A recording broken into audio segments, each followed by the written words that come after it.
the old songs.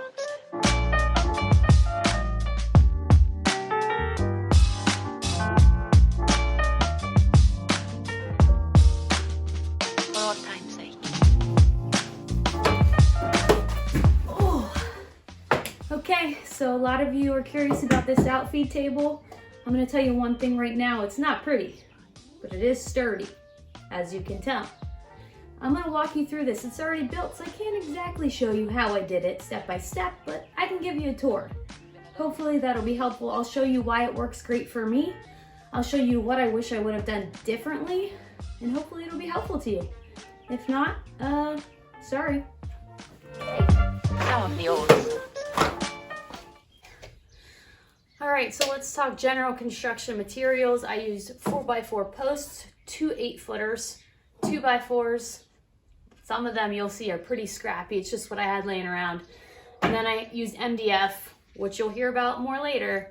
It's what I had. So I wanted mine to be decently tall, even though I'm decently short. I'm only 5'3", but I wanted my tabletop to be at least 36, so mine's at about 36.5.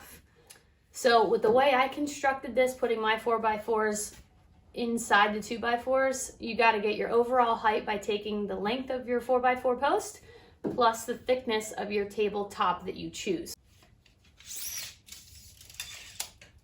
Yeah, I'm right about 36.5. So I'm going to show you what's underneath here so you understand how I made mine. It's just a square, 2x4s with 2 supports down the middle. And remember that all of the pieces running this direction, your supports down the middle, and your outer square sides are going to be 3 inches shorter than the boards running the other direction on the end, because you have to account for the thickness of a 2x4 on each side. 1.5 inches here, 1.5 inches there. You'll see. All right, guys, this is how much I love you. I didn't even clean up for you. That's true love. I want you to see, general construction, you just build a square. I'm talking about all the 2x4s right now. You can see the 2 supports running down the center and the outer piece right in front of you.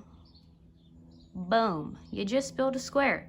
I didn't even do pocket holes on this part. I was lazy. I just did what my dad calls it, toenailing. I just put screws in wherever I could. Built a square. You got this, right?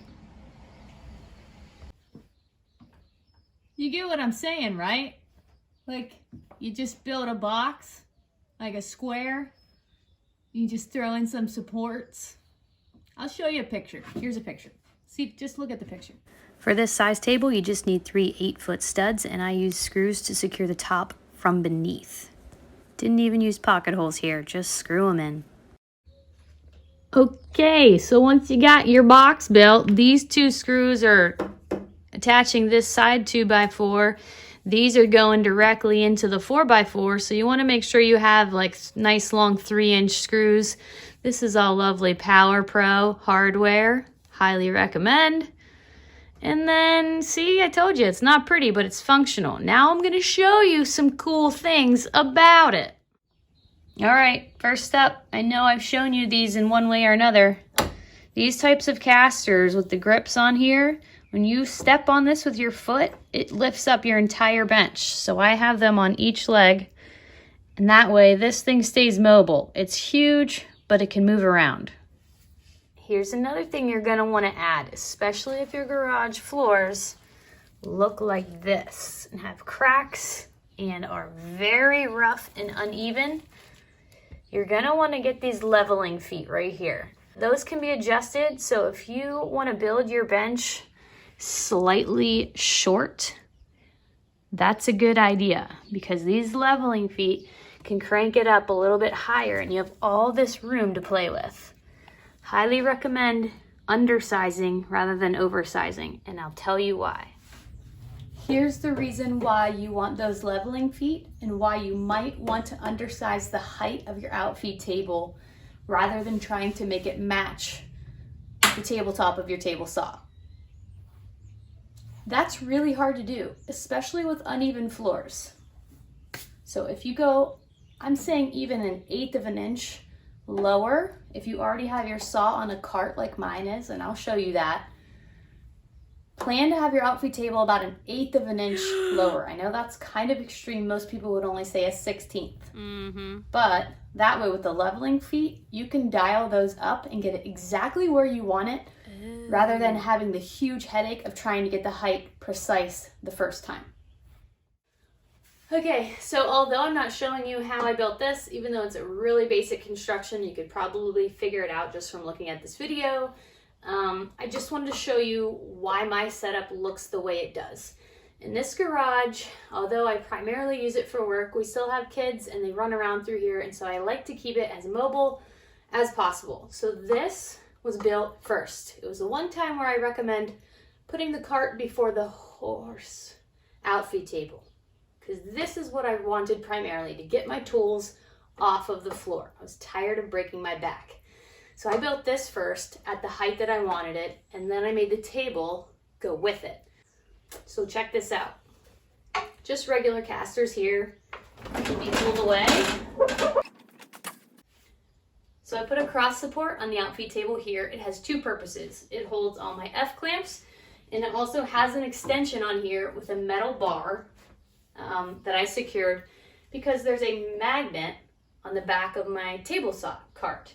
And that's because, look at this. These are the floors I'm dealing with. Extremely uneven.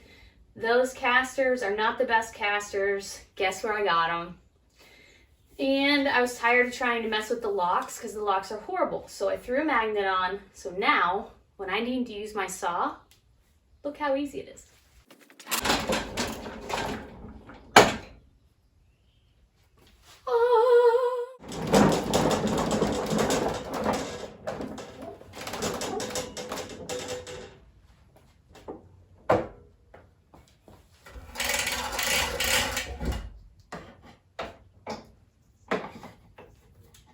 Just in case you're wondering,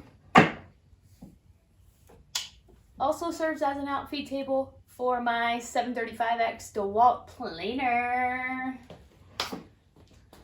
Really not sure why I did that voice, but it's done. It's staying.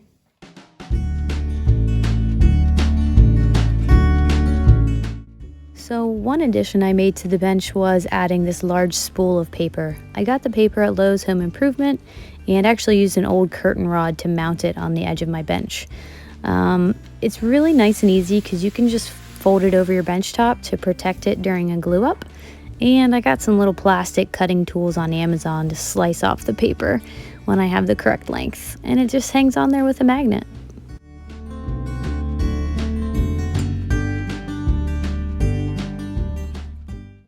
Which leads me to my next point. Although the paper is great to provide a layer of protection to the tabletop during glue ups, it's not ideal because glue also sticks to paper. You still have to be careful. What I wish I had used instead of MDF was melamine. 3/4 inch melamine.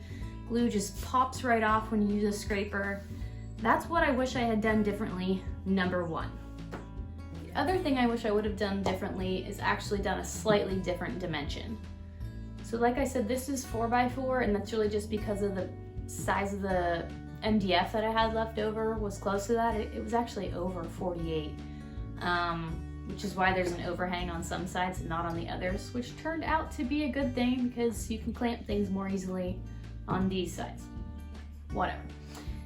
I wish I had... Hey Mika, if you could keep it down, I'm filming. Fair point. I wish I had done 3 feet wide by 6 feet long. I think that would be more versatile. I don't usually need the full 4 foot width in terms of ripping things on the table saw, but I often need things done that are a little bit longer than 4 feet. So I think 3 by 6 would have been really nice to have. And I think if I would have incorporated melamine from the get-go, I would have planned to have some dog holes to have more access to clamping things in the middle of the bench. I did put a little shelf down here that you can't see right now, but I'll show it to you.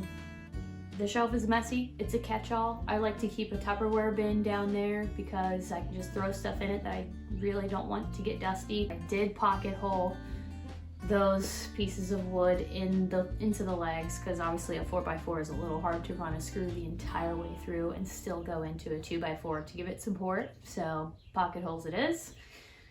And yeah, a very basic, not so pretty, but fixed up with a little hardwood trim on the edges to hide the ugly MDF edges. Extremely functional, really good. Got to get started with something. Workbench. Hope that was helpful. Mika, goodness gracious. I gotta get a studio. All right, guys. Subscribe, hit the like button, share it. Sharing is caring. Bye.